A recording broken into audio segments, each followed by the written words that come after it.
اب یہ جو دہشت گردی واپس آئی ہے اس کے پیچھے پی ٹی آئی ہے. ہارڈ ٹارگٹ تک پہنچنے کی صلاحیت دہشت گردوں کی ختم ہو چکی ہے.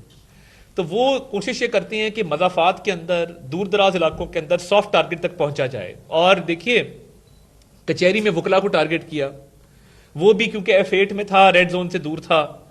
تو بالکل سیکیورٹی کے جو نافذ کرنے والے ادارے ہیں, قانون نافذ کرنے والے ادارے ہیں, وہ الرٹ ہیں. بٹ آبویسلی کئی دفعہ ان کو یہ ایکسس حاصل ہو جاتا ہے کہ دور دراز علاقوں کے اندر یہ کارروائیاں کرنے میں کامیاب رہتے ہیں. مگر ریسٹ ایشورڈ جو ہینڈلر جتنے لوگ اس میں ملوث تھے ان کا تعین تقریباً کر لیا گیا اور ان کو کیفے کردار تک انشاءاللہ تعالی پہنچایا جائے گا. مجھے یہ بتائیے گا کہ جو انتظامی غفلت ہوئی ہے اس کے جو ذمہ داران افسران ہیں کیا ان کے خلاف کارروائی ہوگی یا معاملہ صرف انکوائری تک نہیں ہوئی؟ دیکھیے میں یہ سمجھتا ہوں کہ علی ناصر رضوی صاحب کا فرسٹ کزن اس میں شہید ہوا اور وہ بڑے غمگین ہیں. اور میں دیکھ رہا ہوتا ہوں اسلام آباد پولیس اتنے ٹف حالات کے اندر, ڈیلیگیشنز بھی آ رہے ہوتے ہیں, VVIP وزٹس بھی ہو رہے ہوتے ہیں اور وہ بھرپور طریقے سے اپنی ڈیوٹی سر انجام دے رہے ہوتے ہیں. تو دیکھیے یہ جیسے میں نے کہا کہ سافٹ ٹارگٹ ان کے لیے نظر میں رہتا ہے. تو انشاءاللہ تعالیٰ اب یہ کیونکہ وہ جب شمع بالکل بجھنے والا ہوتا ہے نا تو آخری ایک وہ جو ایک پھڑپڑاتا ہے یہ وہ تھوڑی سی اس کی پھڑپڑاہٹ ہے تو یہ ختم ہو جائے گی انشاءاللہ تعالیٰ. صاحب یہ فرمائیے کہ ابھی آپ نے پریس میں بھی ذکر کر دیا کہ جو دہشت گرد تھا یہ افغانستان ٹریننگ کے لیے گیا, جن کے پاس گیا یقیناً ہماری جو انٹیلیجنس ادارے ہیں ان کے پاس یہ انفارمیشن ہوگی. کیا ان سہولت کاروں کو براہ راست نشانہ بنانے کی ضرورت ہے یا پھر اسی طرح سے ہم افسوس کریں گے, تعزیت کرتے رہیں گے, کیا ان کے پیچھے جائیں گے ہم؟ دیکھیے ابھی تو جو تحقیقات ہیں اس حوالے سے کافی حد تک سراغ لگا لیا گیا ہے, لوگوں کو حراست میں بھی لیا گیا ہے. یہ تحقیقات پہ ڈیپینڈ کرتا ہے نا کہ تحقیقات آگے کیسے بڑھتی ہے. لیٹس سی کہ آگے کیا نتیجہ نکلتا ہے. ابھی بہت ارلی ہوگا اس چیز پہ کوئی کامنٹ دینا. میں آ رہا ہوں.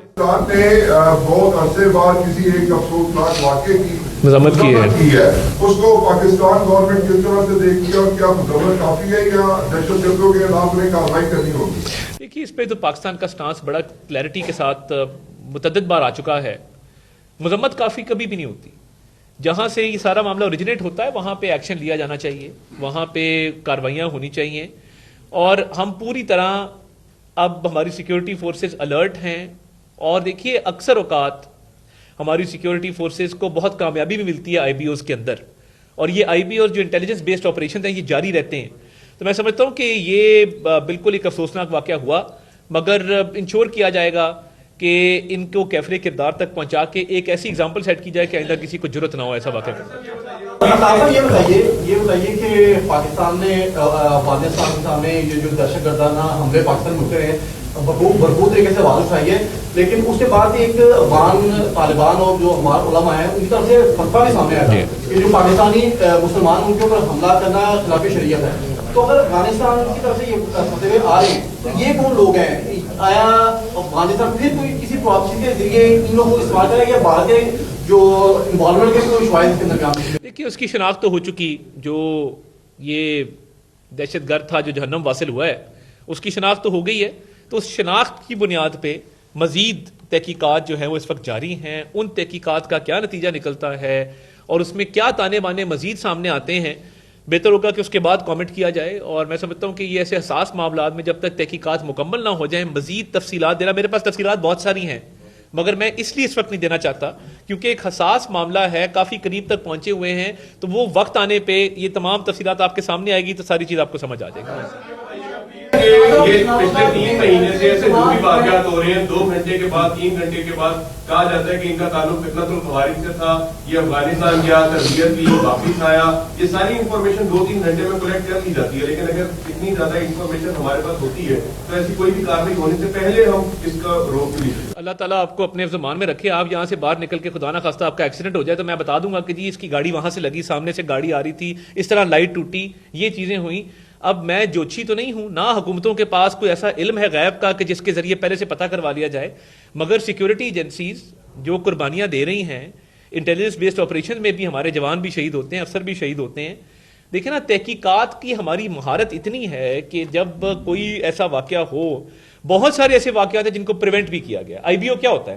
IBO کی تب کیا جاتا ہے بیسڈ آن پرسائز انفارمیشن کہ جی فار ایگزامپل فلاں تحصیل کے فلاں گاؤں میں فلاں موضع میں فلاں گھر کے اندر یہ کاروائی ہو رہی ہے، آئی بی ہوتا ہے، بندے پکڑے جاتے ہیں، اسلحہ جو ہے وہ لیا جاتا ہے تحویل کے اندر اور ان کے خلاف مقدمہ قائم کیا جاتا ہے۔ اب مسئلہ یہ ہے کہ جب خدا نخواستہ کوئی ایسا واقعہ ہو جائے، اس کی جب تحقیقات ہوتی ہیں تو شناخت کے ذریعے، فورینزکس کے ذریعے اور انٹیلیجنس شیئرنگ کے ذریعے تمام تر معلومات لے کے تو ان کے ہینڈلرز کو پکڑا جاتا ہے۔ کچہری والا جو واقعہ تھا 48 گھنٹے کے اندر اس کا ہینڈلر پکڑا گیا، ہینڈلر کے ساتھ جو باقی لوگ شریک تھے وہ پکڑے گئے، پوری ڈیٹیل سامنے آئی اور ان کو کیفرے کے دار تک پہنچایا گیا ہے۔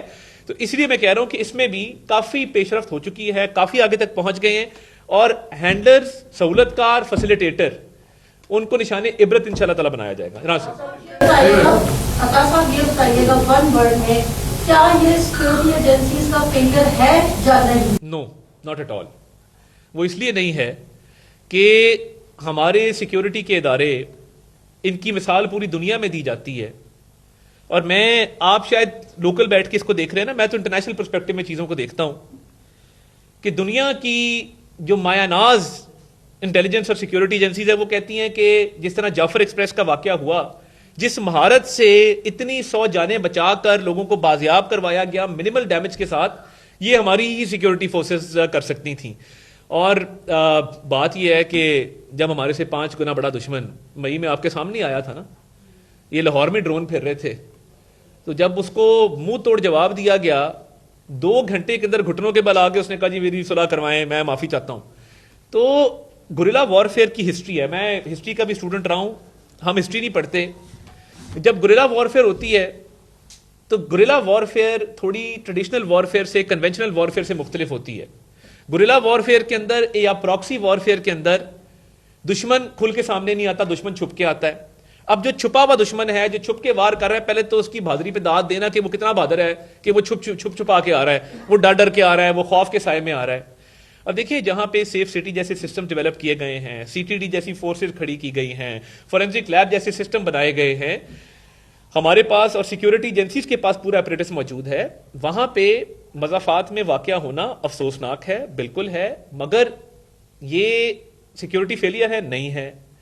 اور اس پہ ہمیں متحد ہو کے اس سوچ کا مقابلہ کرنا ہے کہ ہماری سیکیورٹی فورسز کے پاس تمام تر مہارت موجود ہے اور مقابلہ کر رہی ہیں اور کرتی رہیں گی۔ میں تھوڑی سی آپ کی یاد دہانی، میں سیاسی بات آج کرنا نہیں چاہتا تھا، مگر آپ کو یاد ہوگا کہ ایک آپریشن رد الفساد اور ضرب عضب بھی اس ملک کے اندر ہوا تھا۔ آپ کو یہ بھی یاد ہوگا کہ خودکش دھماکے ختم ہو گئے تھے۔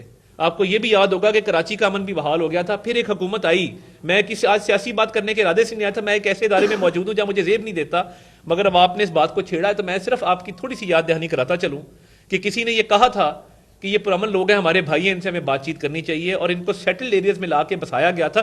اسی سوچ نے، جو طالبان خان کی سوچ تھی، اسی سوچ کا آج خمیازہ بھگت رہے ہیں نا۔ ان کو تو ہم نے، جو قرآن کا حکم تھا بے دخل کرو، ہاتھ پیر کاٹ دو، قتل کر دو، ہم نے تینوں چیزیں کی۔ ہم نے ان کو بے دخل بھی کیا، ہم نے ان کے ہاتھ پیر بھی کاٹے، ہم نے ان کو قتل بھی کیا اور ان کو نکالا اس علاقے سے اور خاتمہ کیا دہشت گردی کا۔ اب یہ جو دہشت گردی واپس آئی ہے، اس کے پیچھے پی ٹی آئی ہے، ٹھیک ہے جی۔